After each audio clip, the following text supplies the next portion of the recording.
I think this can just be our cold open. I think we need to get a jingle. Have I discussed this before? Because you have some podcasts where it's like sports ones especially, they'll like overlay like clips or like commentary classic moments or like sound of crowd noises or like a cricket noise, for example. Do you think we're professional enough for that? Or are we just happy with this? We're definitely not professional enough, right? But it'd be nice. Oh no. Yeah, I think something like that'd be good. Yeah. But If anyone likes it would also be either you or me doing it, and yeah, well, that's also effort. it's more likely to be you doing it. Oh, no thanks. Yeah. So we got to live We without could the jingle. It's we could fine. record our own like just crowd noises and pretend it's something interesting. We'll think about it. Maybe in our next podcast you'll hear some kind of leather on willow or something like that. I don't know. Just and then we start. That'd be good. Yeah. I don't know what I'm talking about. Uh, Welcome back to Just Not Crick Pod. Hooray! It's me, Matt, and you, Jamie. Jamie. Yeah, he's Yeah. there. I was trying to think of something funny, but But oh, my no name is puns funny allowed. enough. But it's fine. It is good chuckles. I thought we would. There's a lot. I mean, I'm sure you've kept your ear to the ground and you're up to date with all the cricket things going on. Is Mhm. that correct? Of course, Yeah. always. Um, I thought I would start off with a silly point, um, just to set the nice, happy tone. Um, I'm imagining you're familiar with Kumar Dharmasena. Yeah, I'm aware of him. Yeah, I know his Yeah, work. you know his work. And I guess are you also familiar with like the weird kind of cricketers like post career when they all go slightly balmy? Like, like there's Monty. We had like Monty Channel and stuff. Like Michael Vaughan has got another one where he just end up posting weird things. Like KP is also another one. I mean, they don't all. They sometimes go in just commentary or maybe I umpiring or I whatever. don't think that's exclusive to cricketers either. I've maybe just sport in Yeah, general I or think it. just life in general. Mhm. So for Kumar, I mean, he's still umpiring. He's umpiring the current Pakistan and England series, which we will be talking about to get hyped for that. Um, but no, last year he did a tweet after the 2023 Cricket World Cup of which there were many Cricket World Cups. He said, "On my first day after the ICC World Cup tour in India, I'm proud to say that I'll be launching my own perfume brand, Uandua, soon. Join hands with me as we launch our very own Sri Lankan product." I'm gonna send you the wonders that is the actual product itself. That's got to be the right one. I'm going to send it on Zoom. But, well, I think it. If you're in the cricketing world, you've probably already seen this, but there is the perfume bottle for Kumar Dharmasina's perfume range. I mean, If you honestly, can see it, I don't hate the designer. It's kind of like if that wasn't a cricket umpire, yeah, that would look kind of metal, but it because it's a yeah. cricket umpire, it isn't metal. No, But and it's obviously him. And it's yeah, just like I'm like it's such an interest. Like what what led? Have you always been like so interested in like you've always wanted this? And at last, I am now a perfume bottle. if that was branded as like the Odinic Wanderer of the wide-brimmed hat, and it had this Yeah, dark sort of musky yeah, smell to it, I'd be down with that. yeah, But it does yeah. look a little bit too much like Umar Damasceno. But He also just looks so like shocked. It's like someone's just appealed to him when it's obviously hit the bat, and he's like, "What?" But I'm intrigued. I want to know what it smells like. Is it Kumar Dharmasina's smell, or is it just a smell he likes? it's got to have These are the some sort questions I of want to scent. know. Oh, Yeah, screw the pod. yeah. We're looking more into this. Where can I buy? Well, I think this must be a prototype because it's not. There's no links to it anywhere. I did also look, so I imagine it's coming up to a year since he first announced said perfume range, and this is the first one that's been released to the public. Oh, Um, Bless him though. I think he just loves cricket, and he does so. There's like an iconic photo, a selfie. He always does selfies of cricketers he's umpiring the game with, which I think is just hilarious. And the best one is because he was umpiring or his third umpire of, I think now I'm pretty sure he's the umpire of the 2019 World Cup final. Um, and then he's got a selfie of him on the pitch at the end, and you've just got like Trent Bolt in the background, just like just so annoyed by the whole like end of the result. And then he's just there like, "Hey, I'm with Trent Bolt." It's like, oh, I love him. And then he obviously didn't give Ben Stokes out at Headingley when he was probably out plumb to Nathan Lyon in that test in 2019. He's got a lot of good history and good vibes to him. And then this just tops it off. Yeah. Brilliant, honestly.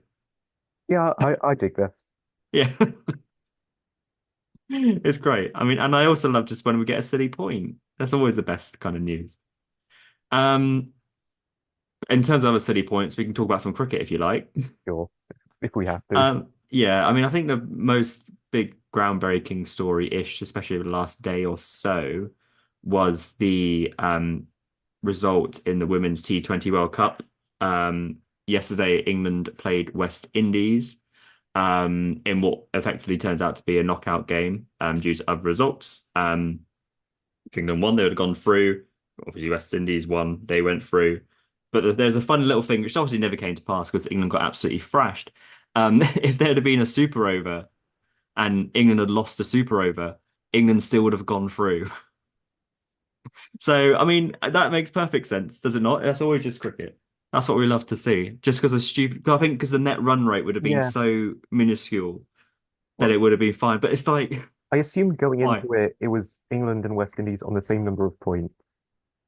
Well, So yeah. So with England were, England with a positive net run rate. So if they tied, England mm, would have had a better yeah, net run rate, and uh-huh, like whatever happened in the Super Over, yeah. that This is wouldn't have been redundant. enough to Yeah, overturn it. But yeah. sure, It's just ridiculous. It's it's just just so, stupid, isn't it? isn't it? Yeah. It's ridiculous. I mean, that's you should, yeah.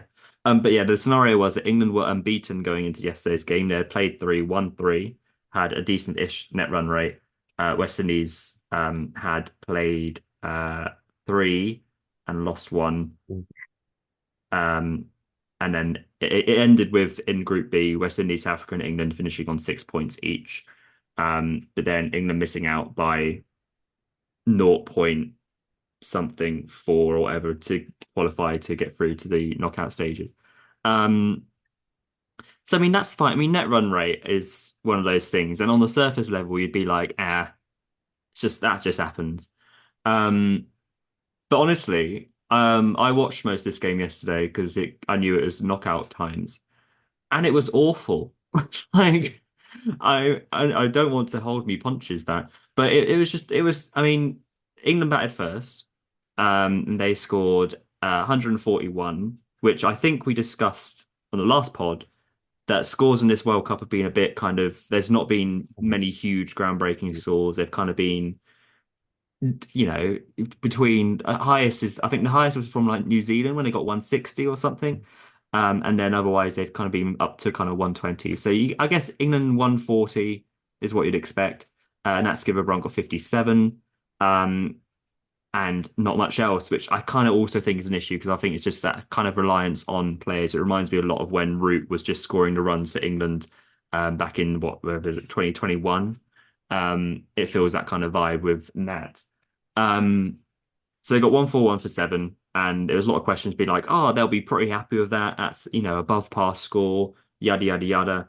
And then West Indies just come out and absolutely blast it. The power play, I'm pretty sure they were like going at 10 and over, I'm pretty sure, in the first 6 overs. Um, and put on a 100 partnership for the first wicket inside the 13th over, chase it down with 2 overs to spare. Um, Shout out to Joseph opening the batting, got 50 off 38, and then Hayley Matthews, captain, of course, 50 off 38 as well, opening the batting. Before we delve into it, did you watch the highlights? Did you catch up on Yeah, I've this? caught up on it. Yeah. Yeah. What were your initial thoughts before we ripped to I think shreds? even with the score being about par, above par, Hmm. a Hmm. decent score for this tournament, I still think there was some really poor batting in there. Yeah. There was a clump of wickets around 30 runs or so, like 3 wickets going quickly, Yeah. all really poor shots. Hmm. Um, I don't think England were helped with Heather Knight's injury No, either. true. She Yeah, looked yeah, yeah. like 21 off 9 or something. Off Like, 20 or 13, yeah. yeah, like you had a really good start, so unfortunate for her to go off. And you don't really know how the game would have developed if she No, stayed yeah. in. So, like a bit of misfortune Hmm. there, but you've got to play around that, and Yeah. no one else really delivered. But like in those moments, you need someone else to step up, and 100%, especially no when one she's did. captain, you know, when your skipper Yeah. goes down, I think I made this point on Twitter slash X yesterday. Like, I feel like there was a few excuses already flying around, especially the second innings, being like, oh, well, they lost their captain in the second innings. But I'm like, this team has got so many experienced players that you have to be able to, someone's got to take the ropes or step up. You've got Danny Wyatt Hodge, and then obviously you got Natsuko Brunt, Amy Jones, Charlie Dean, Sophie Eccleston, Sarah Glenn. All these players have played so much for England. They've had so much experience. You can't just factor it all on your skipper has gone down. I just, yeah, I mean, Heather Knight was batting pretty well. And then, you never know, England could have ended up on, 150, 160. Um, but I don't really see what kind of, Knight would have brought to the captaincy stuff to really counter what West Indies did with the bat first up. Like, I think the bowling from England was just, I mean, the batting was scratchy, like you said, there weren't that many, there was a cluster of wickets, but the bowling was just all over the place. Like there was, I think pretty much every time I watched, every when I looked at it, because I was also commuting home, so watching it at the same time. But like nearly every other ball was feels like it was like, oh, that's short, or there were so many going down the leg side. And then the fielding. Hmm. There was like 5 drop catches, I'm pretty sure. And I'm pretty certain I saw a stat to say there's been like 40 drop catches in this World Cup. I'm pretty certain. I don't know how accurate that is, but the fact that there was 5 from England alone yesterday makes me feel like that's accurate. Um, but the fielding was awful. And and it's there's lots of other stuff to like lead on to this. I mean, um, we talk a lot about Australia being, the best in the business in the women's game, and they're an incredible outfit. Alex Hartley has come out, former England spinner, World Cup winner. So she said today, which is, she's very good friends with Kate Cross, and they do a podcast together, and Kate Cross is in the England squad, very much a force centre of that. And normally, I think Alex Hartley is a great commentator and great pundit, but I feel that sometimes it's quite difficult to be brutally honest about England when you've just come out of that setup or people in it. But she said today, talking about Australia first of all, Australia have got 15 or 16 athletes, genuine athletes. 80% of the England team are fit and athletic enough, but there are girls on that side that are letting the team down when it comes to fitness. Which I think is quite scathing. When you're talking about an international team as well at this level, when you're, England and you have all the funding and resources of the game, you should be going toe to toe with a likes of Australia, And I don't think you can allow something like fitness to get away and that kind of fielding display to be accepted at international level. I just think it was just a bit embarrassing. Yes, like Like, when your quality is so far below the best team in the world, it's yeah, not a knock against how good you actually are because you still have no, it at an well, elite level. 100%. But Yeah. when you're that far behind another team, Hmm. more or less the only thing you've got to catch them up is your mentality and your physical fitness. Yeah. Like, there's no other way for you to really bridge No. that gap. Like, and if you don't have that, you're never gonna get close to them. You're just gonna. Yeah. It feels very much like England's men's cricket of the years gone past, where it's just like they're not really mentally in it. They're not. They're just sort of choking at the most opportune moment. Yeah. Like, Yeah. yeah, like And I think that the mentality part of that definitely shows in the fielding as well. Like a lack of focus or like overconfidence or something. Like yeah. there's one, I can't remember the batter or the fielder, but it went over the fielder's head for 6 or 4, Hmm. and there was just the opportunity. If you can't, you might not be able to catch it and hold Yeah. it. At least just keep it within the boundary. Yeah. Like Yeah. keep it. Yeah, I agree. It's just got a decent total. Nothing You're from very much in the game with that. yeah, That's. I think when it was all the kind of reaction, it's like that's a very good score. This World Cup, yada yada. England, I think England are beating West Indies. I think their last 14 outings or something like that. So England have definitely had the upper hand on this team. yeah. But yeah, like you say, when they come out and just their game plan is very much be like, right, we're going to attack the power play, get ahead of the rate, and then that'll be the game. And then as soon as they do that, you just see the heads drop. And then it felt like, I mean, I'm pretty sure I put a GIF out, of like I've got, classic I've Star Wars, I've got a bad feeling about this. Like after 2 overs. Because you just knew. I was like, Mm, West Indies are 20 off 2 overs, and there's nothing changing here. mm, I can just that mentality is gone. They're off to a great start. If you want to call it due or whatever, or that kind of end of inning stuff. But you've got decent enough players to bring this back. I just felt it was just really lackluster. And again, like in that big game occasion, I'm pretty sure it's 7 competitions or 7 years, one of the two. Maybe I'm completely wrong. Something let us know since England have won a global tournament. And is this team just getting that kind of like is it progressing at all? I don't really know. It's like we had quite a lot of engagement yesterday. A lot of people saying, for example, we had Ross say there's too much reliance on 2 or 3 players. I'd completely agree. Like Nat Skipper-Brunt, Heather Knight, Sophie Eccleston, um, Lily Salt came in as well, as said for in regards to Heather Knight. Such a shame as if she had had a few more overs, I think we'd have gotten up to 160 mark, be more competitive. All teams have bad days, and I hope they take from this not to rely too much on that Skipper-Brunt, Heather Knight, and Eccleston trio. Everyone needs to do their part. So there's that kind of real sense of just reliance on these core players, but at the same time are the ones who are coming through living up to the standards they need to. It feels very much like an England thing just across the board that every England team goes through this vibe at some point. And I don't know, it was just disappointing because I know I'm rambling, but like if they had have got through to semi, they whitewashed New Zealand over the summer. So that, and I think they've beaten South Africa in a similar vein also. So that would have been a big old, high chance of getting into the final to, probably play Australia. Um, and then it's just another opportunity missed. I mean, we're going to have another World Cup next year for the women's game, so I wouldn't say too worry too much about it. And there's another T20 World Cup in, friggin' 2 years. But yeah, it was just really disappointing. I mm. don't know if we've got much more to add to that. I just felt it was just so lackluster and just yeah, a real shame to be honest. Well, yeah, but with all that said, Joseph and Matthews, from what I thought, were Oh, really for un on it. great, brilliant. Like just the movements in their arms for Yeah. taking shots. It's just like so smooth and Hmm. like yeah, I, Yeah. No, amazing. brilliant. Honestly, brilliant. Like the way that, attacking the power play and then, effectively leaving England with literally they were literally, it was just clueless. They had no idea. They had no plan B. They were like, oh, they've come to attack us now. Guess that's that. So yeah, it was just, yeah, credit to West Indies, definitely. Mhm. They batted so, so well and, thoroughly deserved to win. Um, so yeah, Australia and South Africa will be taking place tomorrow, first semi-final, and then I believe West Indies and New Zealand the day after. But it's Australia's to lose once again. Mm.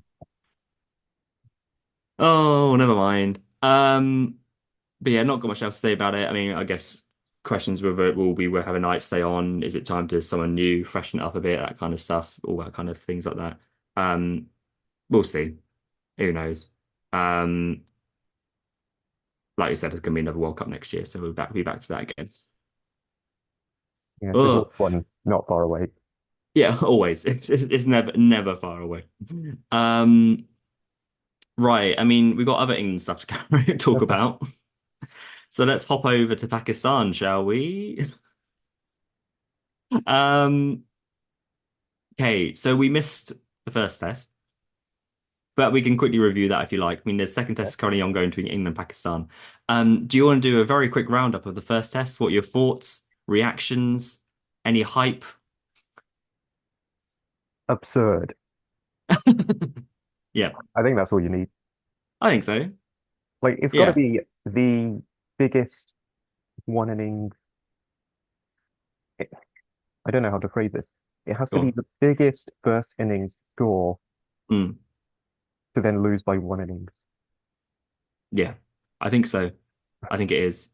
Um, I don't have there was so I mean there was so many records from this test, Hmm. and I've just lost track of like, but like it was nuts. Yeah. So quick rundown of the scores, which I'm sure everyone knows, but Pakistan got 556 in that first innings, hundreds all round. Shah Masood, for example, captain, 151. Abdullah Shafiq, 102. Salman Aga, 104, 556 wickets for Jack Leach making return. Bryden Cast got two for Gus Atkinson, two. But 556, that's going to at least get you a draw in a game. Beautiful. Um, England, 823 for seven declared. 78 for Crawley, missed out. Pope got a duck, great. Root, 262, his highest test score, and also overtaking Alistair Cook in leading run scores for England. I think he's now up to number 5 on the all-time list. Um, Ben Duckett, 84, after dislocating his thumb. Harry Brook got a couple, 317. And then some splashy smash at the end before the final innings of the game where Pakistan were 220 all out on its absolute road. Leachy with 4, Bryden Cast with 2, Gus with 2, Wokes with 1, and England subsequently won by an innings and 47 runs. It's just uh it's I want to say like, oh, Bazball go burr, but like they were attacking in their way they batted, and they got so quick they quickly got time back in the game. They went at 5.4 and over. But the way Brook and Root batted, I never felt like they were just going smashy smash. Hmm. It was always so calculated. It was always so like I know they were batting on absolute road, and it was like there was no movement, no seam, no spin, hardly any reverse. Um, but the way they played and kept the scoreboard going was just, exceptional, really. I mean, Shah Masood came out and criticised the bowlers quite heavily after the game, considering the batters had got 556 and then they'd, given away 823. Um, which so I guess there is a sense of that, but it was absolutely flat as anything. It was one of the worst pitches I've seen in terms of just roadness, but records galore, it's fun.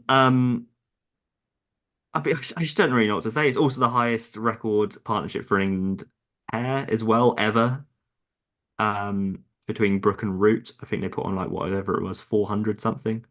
Um, I don't have the superlatives to it, to be honest. It's just No, it's a really good advertisement for Test cricket because, mm, like after Pakistan's first innings, you kind of lose interest because yeah, one, they're on top. Two, with the amount they've scored, it's yeah, probably going to be a draw. yeah. And you kind of lose more interest even more despite England playing incredibly well and Hmm. scoring so much because you just feel like the game has just gone on for so long Yeah, with just two innings. Like it's yeah, inevitable that it's going to be a draw. yeah. Oh, 100%. Yeah. And I also And think it's what this yeah, sorry, go. yeah, and just from nowhere, like England get was it like 5 wickets in that final session that I think they got 6. before? I'm Yeah, pretty sure it's well. No, sorry, they got 5, but they only needed to get 9 because Abra Ahmed was absent because he was injured. So they did only need to get 9 yeah, wickets. But yeah, it was about 5 that day. Yeah, yeah. 5 or 6. And they got that like for 60 runs or so, Yeah, like shared between Wokes, Atkinson, Cast as well, which is really good to yeah, see. yeah, And like despite it being a road, I think they all bowled really well. They got it to move a bit. yeah, 100%. So like Yeah, yeah, it just shows how quickly that Test cricket can change. massively. Yeah, yeah. I mean, it's also that kind of there's no sport like it. For a team to be so on top in that 556, but then that I guess that mental disintegration after conceding Mhm. 823 in kind of record time, and then you've been in the field for 150 Yeah, overs in like 40-degree heat, and then suddenly it's like, oh, we should just be able to bat out of this game because it's a row, but then also having the mental strength to do it as well is just, it's tough. And Pakistan have got an awful lot of flack from this game, and there's been a lot of fallout and chaos, which we will come to, but like. that was an exceptional circumstance, I think. Not often is a team going to come at you and smash 823, and then you've got to then come back from that. But that's just the beauty Yeah. of Test cricket, I think. If anything, I'm disappointed England declared and didn't try to go for the 1,000. I'm so gutted. I Yeah. was like, or at least go and get the highest England score or something, which I think is 904 or whatever. Um, but I'm just pretty hyped that I've seen an England player now get 300. That was always my like. I've never seen that. I can't even get that on cricket captain. So like, to get like to see that. I mean, Cook was the other one who got 294 against India once. But that was pretty cool. I was pretty hyped to see that. Um, but yeah, good to see Leach in the wickets as well. Bowled really well. And I think it's definitely been the bowler of the tour so far, overtaking Bashir. I think you kind of see the difference in experience really on show. But yeah, you mentioned as well, I think Bryden Cast has bowled really well in this series. Again, we'll come to a bit more in a bit. Um, but yeah, super cool. Good vibes.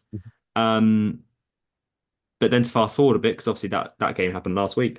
Um, Following this, it was an utter shambles from the Pakistan Cricket Board side, I would say. So following the loss, they dropped Babar Azam, Shaheen Shah Afridi, and Naseem Shah. Kind of a lot of their big guns and their big names. Um, I mean, obviously we have the kind of benefit of a bit of hindsight because we've seen the game a bit. But what do you think about those calls?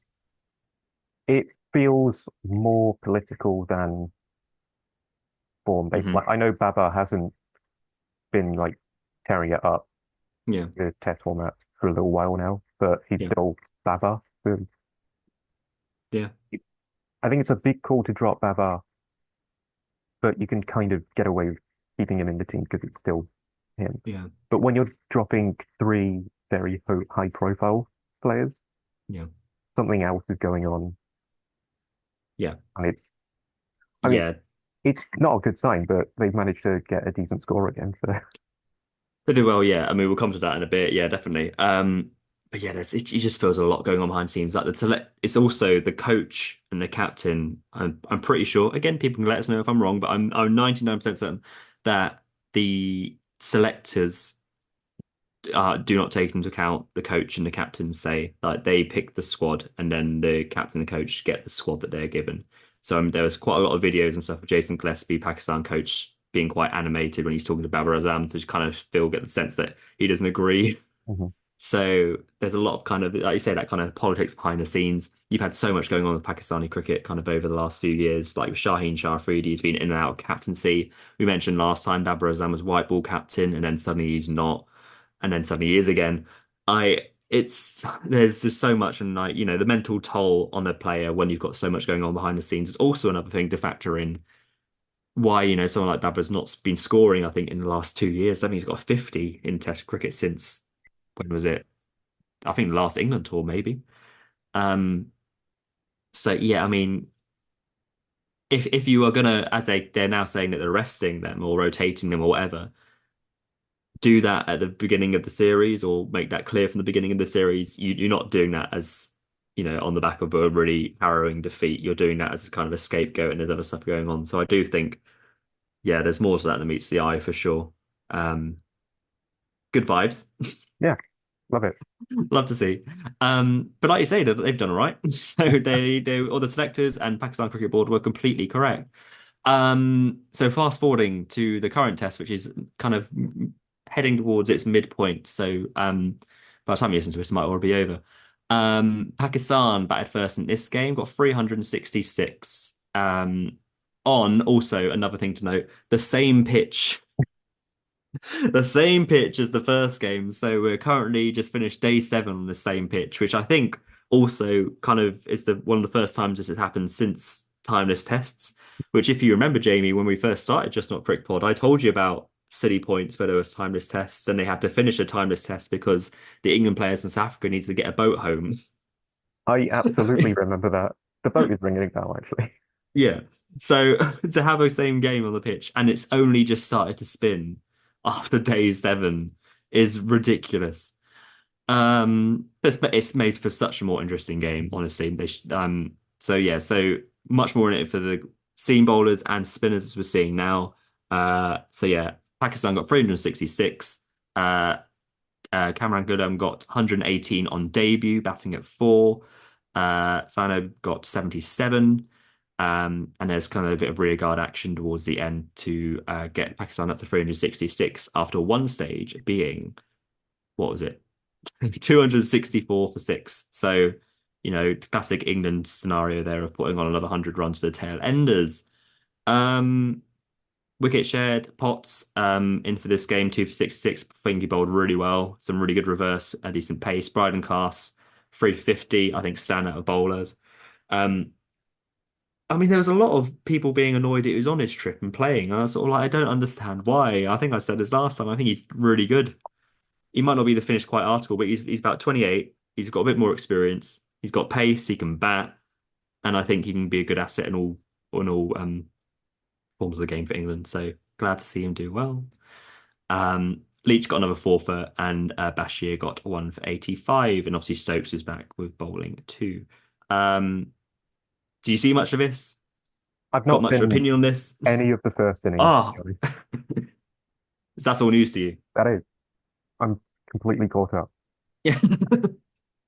Well, yeah. From my opinion, Brian Castle's the pick of the bowlers. But then Leach with another four. I think he's now got 11 in the series, I think, so far, which is really good. Um, I think he's up there with kind of leading wicket takers in Pakistan over the last few years because he's did a really good tour as well recently. So it'll be quite interesting to see how England go post this series with the spin. He's got an Did you incredible win rate. Is it in Pakistan or is it overseas? Can't remember. overseas? Yeah. Yeah. I think I sent that to you recently, so I can probably I think it was find like it. 11 wins in 14 games. This current test Something being the 15th. ridiculous. Yeah, because he went home injured, I think, in the India series. Um, yeah, so success on the subcontinent. Most test wins among visiting players in Asia. You've got Shane Warne at top, 23 tests, 13 wins. Root second, 29 tests, 12 wins. And then Leach, 14 tests, 11 wins. So only like, I'm guessing losing three, or maybe there's some non-results there, but that's a pretty good record. Mhm. Like, it's So he strange. lost it. Like you always kind of think in the back of your mind that Leach is the bowler that the opposition Mm, is going to target because yeah, he holds an end well, but he doesn't. yeah, He's never really been a big wicket taker, mm, or you never really think of him like that. yeah, So it's a surprise that he's got that incredible run rate, but win rate even. yeah, But really good to see. Like you can see yeah. why he keeps getting picked in the team. Oh, for sure. I think he also offers that kind of point of difference, doesn't he? Because, like you say, he doesn't go for many runs. So he bowled 38 overs in that innings, two maidens, four of 114, going at 2.9 and over. And that's what you want. You just want a bowler to be chipping away at an end, get the odd one to absolutely rip, and then get some decent wickets here and there. Um, but that's why he was so good, I think, in the first test as well. Even though he got 556, he was just able to keep on plugging away, not go for many, whilst you can attack with the other bowlers at the other end. I think he just complements the whole kind of team vibe really well. Um, so yeah, I'm quite glad to see him well. And we'll have a quick discussion break before we go about England. So I know we're only halfway through the second test, so it's still a long way to go yet. Does these performances from Leach, do they change if you're suddenly Rob Key or Ben Stokes or whatever? Do you stick with Bashir in New Zealand coming up, or do you U-turn and go back to Leach? Because so far Leach's performances in this series have been, well, he's probably earned a position to play, but they're very much of the opinion that we need to have Bashir in Australia as that kind of bowler. How do you see it? If their position is Bashir is the right kind of bowler for the Australian pitches, Hmm. you have to commit to that Yeah. and give him as much bowling practice in actual games Hmm. in similar-ish conditions. Yeah. Yeah. And like, you've always got Leach to fall back on, really. Yeah. You can bring Leach back in if Bashir's been giving had some tap given to him or Yeah. whatever. Leach can come back in and like hold an end, just keep the runs tight. Yeah. Yeah. But I yeah, think if they're so. gonna commit to Bashir, actually commit to it and not go back onto it. Yeah, I don't think they will go back. I don't No. think. Then I don't mean they. give across that mentality unless he got injured or whatever, obviously. But yeah, I think it'll be a time where it's going to be interesting to see because I'm pretty sure there'll be some pushback on it because I think people will be like, Leach will probably finish this series, let's be honest, like maybe 20 Yeah. wickets in 3 games, which is, exceptional. Um, whilst Bashir has currently only got, I think, two in the series. Um, I guess you've also got to account the conditions and that kind of stuff. But I think there'll be a lot of pressure, and that's also going to be pressure on Bashir because he's also going to know, that he is the second spinner to Leach at Somerset, and then suddenly he's the lead spinner for England and Leach is the second spinner for England. So it's all of that kind of weird topsy-turviness. There's that mental toll. He's only 20, so there's quite a lot for him to juggle and deal with. And I know this team and environment will help him get through that and support him, but it's still going to be pressure for him. Um, but we'll see. Also got Rayan Ahmed, who might get a gig in the last game. We'll see. Um, but for once, I think just England's spin options are quite healthy, and it's quite nice to Yeah. see. There's some level of depth. Yeah, some. Um, cool. Okay, right. So Pakistan got 366. England are currently 239 for six. Um, after a wee bit of a collapse, which we do love to see. Um, have you watched today? Yeah, I got back home about 11 o'clock, so I Hmm. got a good portion of the Duckett route Okay, partnership. cool.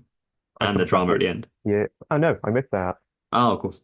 I watched Duckett get his 100, which he played really well, some really Yeah, good sweep shots in there. Um, and then I turned it off to have some lunch. nice.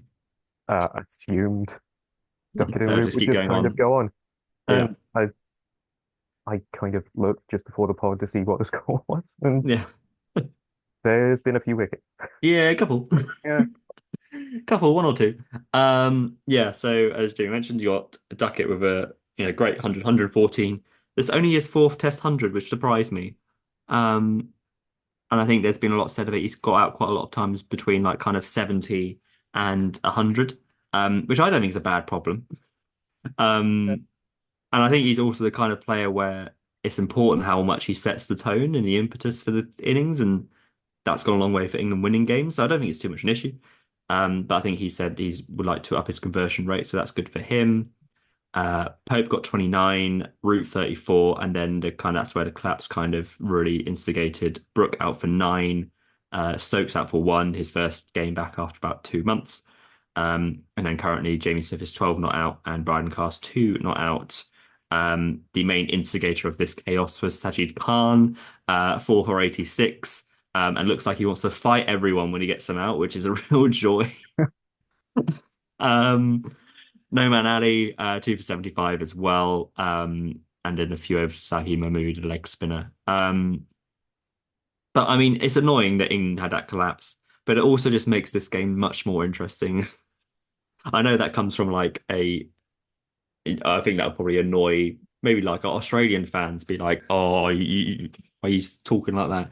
But like, I think I would much prefer a game where both sides are in it, where England have to try and scrap and get their way to parity, as opposed to, England finishing this day 239 for one and then getting on another 500. As much fun as it was seeing Brooke get 300, I don't want that all the time. yeah. Like seeing that all the time would diminish how special that is. Exactly. Yeah. But then it also this is what makes Test cricket good because then you have Brooks go out for 9 after getting 317, but now you've got someone like Jamie Smith and Bryden Cass. It's really interesting to see how they come out tomorrow because that's they've got real pressure on them. They've got to get ahead of the game or try and get back in the game. They know a couple wickets and then Pakistan are well on top on a pitch that's only going to get more difficult to bat on. And those are the kind of things you live for to watch in Test cricket. That's why it's called Test cricket, the classic cliche. Um, you want to see them have a test, and I think the more and more this kind of cricket goes on, the more you'll see players be better for it. Mentioned Bashir before, he'll be a better bowler from having a difficult time out, and then in time he'll be able to bowl better on flatter pitches and work out different ways to set up batters. Um, but yeah, I mean, Sajid bowled really well. It's just he's one of those players that, like I said, he's just so like aggressive and just so in the game. And he's got a very kind of signature celebration. He does a jump and put hands up, and he slaps his thigh with the other hand. At one point, we see the cameraman then copy him as well, just like so. It's obviously that kind of infection, that kind of vibe that Pakistan cricket needs. But he's just so in your face. It did have that sense though early on, like Crawley was almost run out towards the beginning. Um, and then Sajid Khan was the bowler, but he broke the wickets of his hands rather than the ball, so then it was not out. But he had claimed that to the umpire and said, "Oh, that's out. Oh, that's out. Off you go." And it's like, there are cameras. Like you can see, like Shan Masood comes in mid wicket. He's like, that's not what you're doing." But he's just given that life to the game, and he has such energy and fizz and stuff when he comes through to bowl, and it's just kind of fun to watch. So yeah, if you haven't done, I would definitely recommend watching those fun highlights because he's a joy. Um, I would be though. I mean, I've mentioned him before. I am getting increasingly concerned with Ollie Pope. Um, Out for a 29, obviously a duck in the first game. He did get a very good ball save with Sajid Khan, I will say that. Um, and obviously only 2 games ago, we got 100 at the Oval. Um, but I just really feel, aside from that excellent 100 in India, which, we can talk about again and again and again, it was brilliant. I just really feel that Pope is the kind of player that does go missing when it's difficult. Like out of all the batters in this team, I think he would be my last pick if I said I need you to bat for the win. I think, or I'd trust you to bat for the win. We need 100 off 20 overs, and I'll trust every other batter in this team to do that. Um, but I don't see it with Pope. Is that me being too harsh, or what do No, you think? I think I've never really been that confident in Pope as a three either. Hmm. Like he feels like a 5, 6 kind Yeah, of player in the order. He just never. I know we want to play this progressive attacking cricket, and having a player like Pope at three can kind of uh, be advantageous to that. But yeah, I don't really see it. It just no, like whenever you try and think of the England test team, there's always a moment when I'm like, wait, who's on number three? Like, always yeah. kind of forget it's Pope because it shouldn't really be Pope. It just feels like an odd fit. It's Yeah. like a what's the right, like a square peg in a round hole, that Mhm. kind of thing. I don't think he doesn't come across it. Yeah. Um, yeah, I mean, the first game I can let him off slightly, because he had to open the batting after a duck hit dislocated Mhm. his thumb, and obviously that's kind of a last minute thing. He's captain. He's been in the field for 150 overs. He plays a very poor shot, gets out in the first over. Um, but also when you're captain and you're vice captain, you've got that extra pressure. You have to live up to the bidding. Um, I just don't get the sense. I just don't have the vibe. And again, that innings in India was one of the best I've seen and one of the best people have seen. But does one innings then give you the, pass to then stick around? Because I feel as though there are times when he looks very comfortable against spin, but there is times where he just looks incredibly frenetic and you just feel like he's a walking wicket. And then against seam, like I feel like against Australia, for example, like you just get Cummins get nipping away to him or something, or someone bowling a good line and length, and I think he looks all at sea if it does something. Um, On the other hand, it's nice that we found a natural replacement for Johnny Bairstow. yeah, Just sometimes amazing, mostly yeah, inconsistent. yeah. I think he's going to end up with a similar average. Like I think he'll be ending up in the kind of mid 30s, and you'll think of decent innings and decent games that he's maybe won. But I think he's got two of his hundreds have come at Trent Bridge and absolute flat decks, and he got 100 at the Oval as well. I genuinely believe his best hundreds have been his debut 100 in South Africa and also that 100 in India. Um, I really struggle to see it. But then you have the flip side about who's the number three. Um, Root got 262 batting at three last week. So do you go back there? Mhm. But this thing is, they're going to stick with Pope regardless, whatever. You could get ducks in all the remaining innings of this series, and he'll still play it back at three in New Zealand. And he's got an immense amount of talent, and he wouldn't get to where he was. He wouldn't average that crazy amount of numbers in county cricket if it wasn't good enough, and he wouldn't have got 100 Test cricket if it wasn't good enough. But I just don't know if he's necessarily the best that England could have. I don't know if It- that's again, don't know if that's fair. no, we're not quite at the point of we need to get rid of Pope, but we're at No, the point of we're questioning his place in the team Yeah, and if he's the right man for it. yeah. Because he's played 50 tests now, um, which is a good chunk, and you kind of get a good idea of a player after 50 tests. Um, he's got 2,881 runs, a highest of 205 against Ireland, an average of 34, um, 700s, 1350s. And that kind of, to me, that just says it. That says everything. Like, there's, 700s in there, that's great. Um, but an average of 34 isn't great. Like for a for a number three, think of like Trot, for example, would be averaging high 40s, 50s. Ricky Ponting, obviously one of the best of the game, I know, but number three, averaging high 40s, 50s. Kumar Sangakkara, always kind of lot. Um, yeah, we'll see. I bet It I just it just feels like three is the right position in this England team to have a bit more of a traditional, slower yeah, paced batsman in there. Like yeah, three in this team kind of feels like it's a buffer to sort of prevent Root from going in too early. yeah, And sort of on the same way for Brook as well. yeah, So if we had a batter who could at least stay in for a while, then you're giving a bit more of a buffer to Root. But yeah. No, I yeah, agree. Yeah, it's but like the team has been playing well with Pope. yeah, exactly. And he's vice captain, so Yeah, and he's won what 3 out of 4 games as captain. He's done pretty well, and at least he now has the opportunity to play without the captaincy shackles on as well. So maybe he'll come back in second innings and score runs. Last game, like score runs, and want him to succeed. But I do think, like you say, I think it's right to have those kind of questions yeah, about players. They can't just have their, here it is, you're now England player. No questions can be asked. I think those have to be asked. yeah. It's only been 2 innings in the series, so Yeah, just see yeah, how it goes, and we'll come back to it at yeah, the end of the series, I guess. for sure, definitely. But no, I think otherwise that's about it. Game is wide open. England trail by 127. Big day tomorrow. Big morning session, as they always say. Um, it'd just be interesting to see how it goes. Bryden Cast has got runs. I think he's got hundreds at county level, as has Matthew Potts. Jamie Smith is just growing into the role, so it's not out of the questions that they get up to parity. But you feel like they're going to have to get somewhere close to that because it's going to become more and more difficult to get runs later on in this game goes on. But yeah, we'll see how it goes. Any other thoughts about the series in general? It's fun. It's fun. I love this Pakistan tours because you just end up every like 2 overs it goes to a stupid like sponsor read Yeah, the and tea every bag. single Yeah. yeah tap out tea or you got the selfie moment and like I just love how awkwardly they have to try and work it in, and it's just like especially like someone like Gower having to do it, Mm. and it's like it'll be like, oh, that's a 50 partnership between Duckett and Roots, so England fans be feeling happy about that.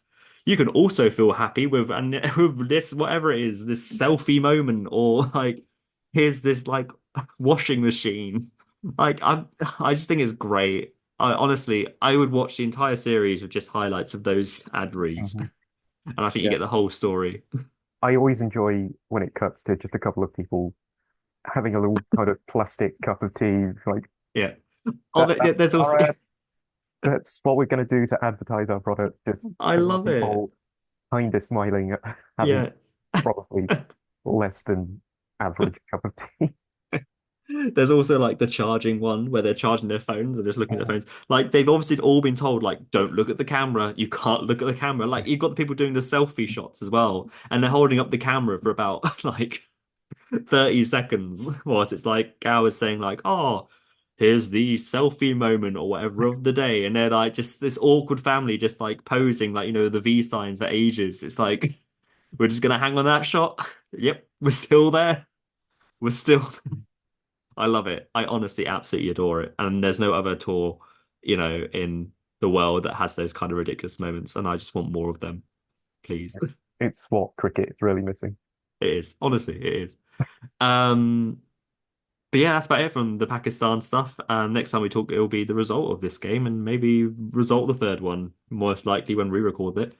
Um, in terms of other cricket, I mean, there's always crap going on, but you've got the Ashes schedule has been announced today. It's been a bit of a change up because normally goes Brisbane, Adelaide, Perth. Melbourne, Sydney. It's now going to go Perth, Brisbane, Adelaide, Melbourne, Sydney, with Brisbane having the day-night test instead. Um, I'm not. There's a whole article about it. I don't really care. It starts on the 21st November in Perth, next year.